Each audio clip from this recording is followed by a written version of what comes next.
তার নামের সাথেই একটা যোগসূত্র আছে তার সৌন্দর্যের। প্রথমে তাকদির ওয়েব সিরিজে ছোট্ট একটি চরিত্র, তারপর বিজ্ঞাপন থেকে মডেলিং, আর এখন এই সময়ের সবচেয়ে সম্ভাবনাময় মডেল ও অভিনেত্রী। বলছি তানজিম সায়রা তটিনীর কথা।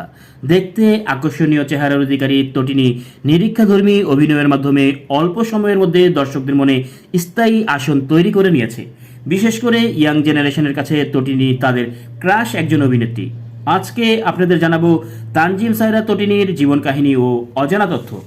আজকের এই ছোট্ট ভিডিওটিতে আপনারা জানতে পারবেন তটিনীর পরিবার, শিক্ষাগত যোগ্যতা, উচ্চতা, ওজন, বয়ফ্রেন্ড, মাসিক ইনকাম সহ নানান বিষয়।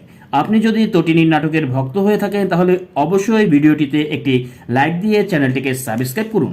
তাহলে শুরু করা যাক। তানজিম সায়রা তটিনী জন্মগ্রহণ করেন 2001 সালের 15 আগস্ট একটি মধ্যবিত্ত পরিবারে। তার গ্রামের বাড়ি বরিশাল। বর্তমানে তিনি ঢাকাতে বসবাস করছেন, তবে তিনি তার ছোটবেলা বরিশালে অতিবাহিত করেছেন।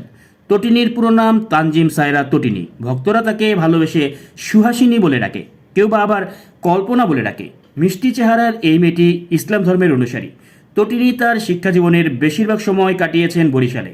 বরিশালে স্কুল ও কলেজ জীবন শেষ করার পর বর্তমানে তিনি ঢাকা নর্থ সাউথ ইউনিভার্সিটিতে পড়াশোনা করছেন। তটিনীর বর্তমান বয়স প্রায় 23 বছর।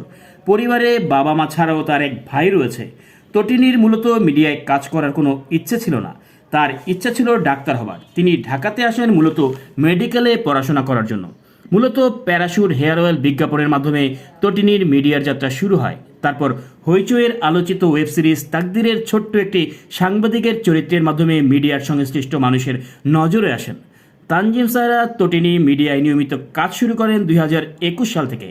আমার দেখা তটিনীর উল্লেখযোগ্য নাটকগুলো হলো পথে হলো পরিচয়, তাহার নামটি মায়া, মন পিঞ্জর, সর্বস্ববাজি, ভিতরে বাহিরে সুহাসিনী উল্লেখযোগ্য। তটিনী জোবানের সাথে জুটি হয়ে সবচেয়ে বেশি নাটকে কাজ করেছেন। তটিনীর উচ্চতা 5 ফুট 3 ইঞ্চি। তটিনীর মাসিক ইনকাম। তটিনী সিঙ্গেল নাটক প্রতি 30 থেকে 40 হাজার টাকা নিয়ে থাকেন। তার ব্যক্তিগত গাড়ি রয়েছে। আজকের ভিডিওটি আপনাদের কেমন লাগলো তা জানিয়ে অবশ্যই কমেন্টস করুন। আজকের মতো এই পর্যন্তই। ধন্যবাদ।